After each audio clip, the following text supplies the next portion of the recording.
एक बार एक व्यापारी अपने किसी काम से कुछ दिनों के लिए प्रदेश से दूर गया हुआ था।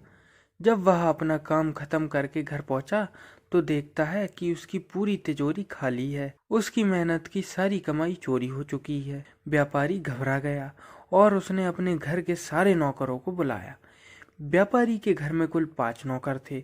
व्यापारी की एक आवाज पर सारे नौकर उसके सामने आकर खड़े हो गए। व्यापारी ने उनसे पूछा, तुम लोगों के होते हुए घर में इतनी बड़ी चोरी कैसे हो गई? जब चोर आकर मेरी पूरी तिजोरी साफ कर गया उस समय कहाँ थे सबके सब? एक नौकर ने जवाब दिया, हमें नहीं पता ये चोरी कब हुई मालिक, हम सो रहे थे।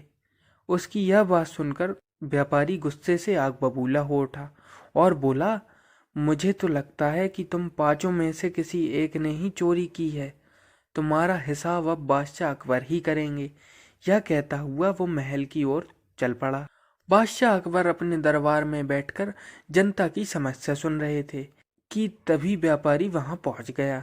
व्यापारी ने कहा, न्याय हुजूर न्याय, मेरी समस्या को दूर करें। बादशाह ने पूछा, क्या हुआ? कौन हो तुम और क्या है तुम्हारी समस्या? व्यापारी बोला, मैं आप ही के राज्य में रहने वाला एक व्यापारी हूँ महाराज। एक जरूरी काम से कुछ दिनों के लिए प्रदेश से बाहर गया था। जब वापस आया तो मेरी सारी तिजोरी लुट चुकी थी। मैं बर्बाद हो गया हुजूर, मेरी मदद करें। यह सुनकर बादशाह ने व्यापारी से कुछ सवाल पूछे, जैसे कितना सामान चोरी हुआ, क्या उसे किसी पर शक है आदि। सवालों के जवाब मिलने के बाद अकबर ने व्यापारी का मामला बीरबल को सौंप दिया और कहा कि असली चोर को पकड़ने में बीरबल उसकी मदद करेंगे। अगले दिन बीरबल व्यापारी के घर पहुंचे। उन्होंने सभी नौकरों को बुलाया और उनसे पूछा कि चोरी की रात वो सभी कहाँ थे। सभी ने कहा कि वो व्यापारी के घर में ही रहते हैं और उस रात भी व्यापारी के घर में ही सो रहे थे। बीरबल ने उनकी बात मान ली और कहा, आप सभी को परेशान होने की जरूरत नहीं है। मेरे हाथ में ये 5 जादुई लकड़ियां हैं। मैं आप सभी को एक एक लकड़ी दूंगा।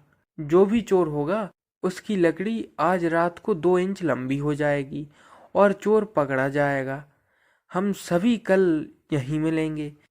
यह कहकर बीरबल ने सबके हाथ में एक एक लकड़ी पकड़ाई और वहां से चले गए। दिन ढल गया। अगले दिन बीरबल फिर से व्यापारी के घर पहुंचे और उन्होंने सभी नौकरों को अपनी अपनी लकड़ी के साथ बुलाया। जब बीरबल ने सबकी लकड़ी देखी तो उन्होंने देखा कि एक नौकर की लकड़ी 2 इंच छोटी है। बस फिर क्या था, बीरबल ने तुरंत सिपाहियों को उस नौकर को पकड़ने का आदेश दिया। व्यापारी इस पूरी घटना को समझ नहीं पाया और असमंजस से बीरबल की तरफ देखने लगा।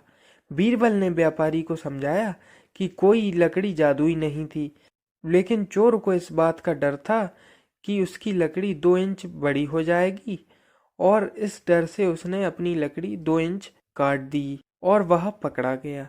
व्यापारी बीरबल की चतुराई से बहुत प्रभावित हुआ और उसका धन्यवाद किया। कहानी से सीख, गलत काम चाहे जितनी भी चतुराई से किया जाए, लेकिन वो सभी की नज़रों में आ जाता है और उसका अंजाम हमेशा बुरा ही होता है। आपने मुझे इतना समय दिया, इसके लिए धन्यवाद।